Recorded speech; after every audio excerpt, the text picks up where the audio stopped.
Surprise!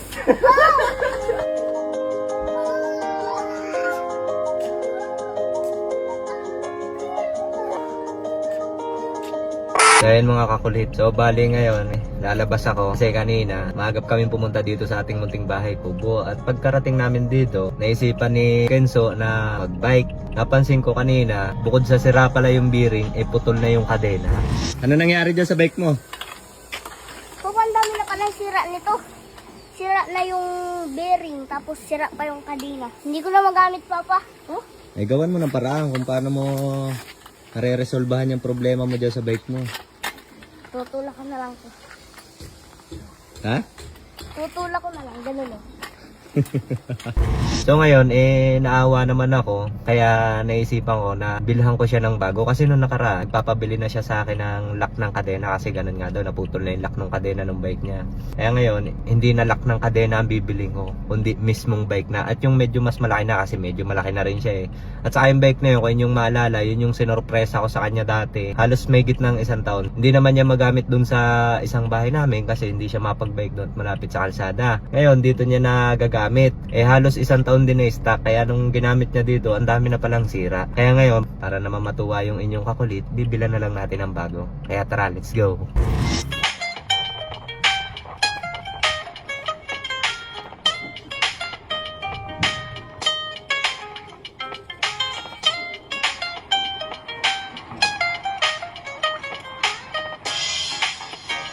Ayan mga kulit, so bali ito yung nagugustuhan ko na regalo kay Kenzo.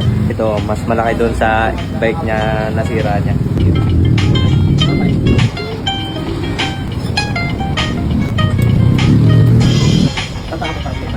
Ayan mga kulit, babayad na tayo.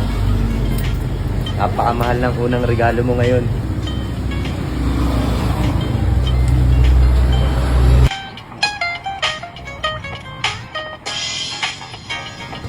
So ayan mga kakulit, kung makikita nyo, nakakarga na yung regalo ko kay Kenzo.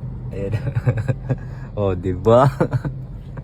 Ngayon, hindi na siya mahihirapan magkutingting ng kanyang lumang bike kasi meron na siyang bagong bike. Kaya abangan yung mga kakulit ko ano magiging reaksyon ng inyong kakulit kapag nakita niya na tong kanyang bagong bike. Kaya tara, let's go! So ayan mga kakulit, so bali ngayon nasa biyahe na kami at pauwi na kami dun sa ating munting bahay kubo. Doon ko ibibigay itong regalo kay Kenzo. Excited din ako kasi hindi ko alam kung ano yung magiging reaction niya sa bagong regalo ko sa kanya. Malayo pa ang Pasko pero may regalo na, di ba?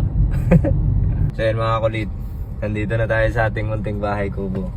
At hindi ko alam kung anong ginagawa ni Kenzo. Naliligo pa rin ang inyong kakulit.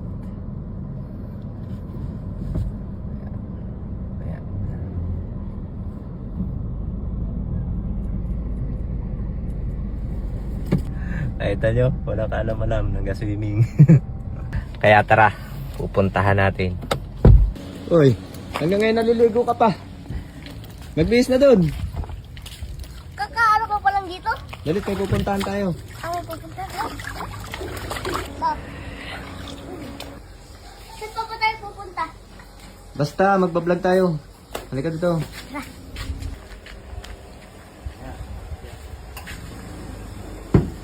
Surprise!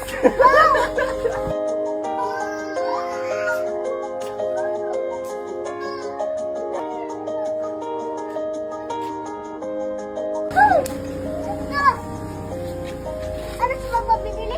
Oo. Mukhang jacket to. Iya yan. Sira na kasi yung bike mo, kaya binilang ka namin ng bago.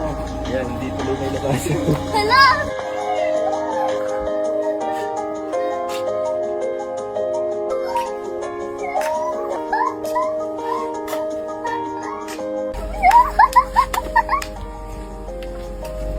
Oh. Surprise! Oh, ngayon, may bago ka ng bike. Kasi yung dati mong bike, sira na. Lagi natatanggal ang kadena. Tapos sira pa yung bearing, tapos maliit na rin para sa'yo. Oh, ngayon, ano masasabi mo sa bagong bike mo? At sa unang regalo namin sa'yo ngayong taon na ito? Maganda. Tsaka salamat.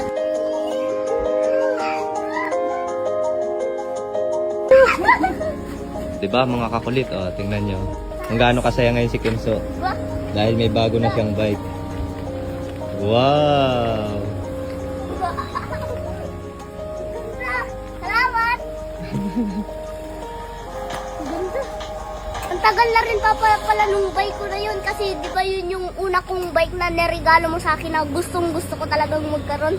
Oh. Ngayon, meron ka na ulit na bagong bike. O, di ba? Ganda. Mas malaki pa oh. Oh. Hindi ko itong magamit ng matagal. Oh.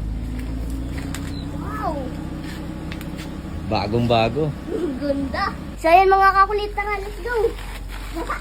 Breaking ko na to. Woohoo!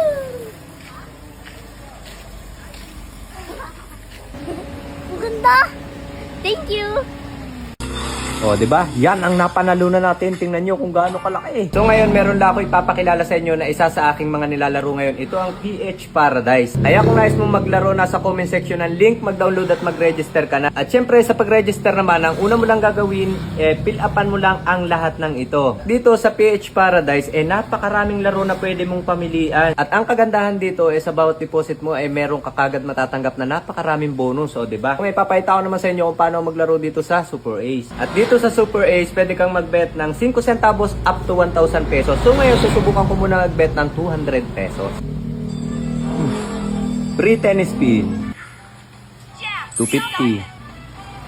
100. 300. Uy, wide. Uy. Uy, ang laki nun. Pa. Isa pa, isa pa. Oh, ang laki. Hala, isa pa, isa pa. Isa pa. Uy, puta, ang lalaki. Hala. Hala! 400 na! 2,000. 400. Ayan na. 1,500. 1,200. Ayan pa, ayan pa. Sige, uy! Ang laki na naman nun. Ayan pa, ayan pa. Uy, 19,000. 3,000. O, diba? Yan ang napanalunan natin. Tingnan nyo kung gaano kalaki. Diba? Ganun lang kadaling maglaro at manalo dito sa PH Paradise. Kaya ano pang hinihintay mo? Kung nais mo rin kumita at maglaro, nasa comment section ng link, mag-download at mag-register ka na. Pero syempre, be responsibly na ang larong ito ay bawal sa bata kundi para sa mga katulad lang naming matatanda. At syempre, dito pwede kang manalo, pwede kang matalo. Kaya ang itataya mo lamang dito ay yung kaya mo lang at yung kaya mo lang mawala. Syempre, kapag nanalo ka na, ibahin mo lang yung Gcash mo, click mo lang yung withdraw.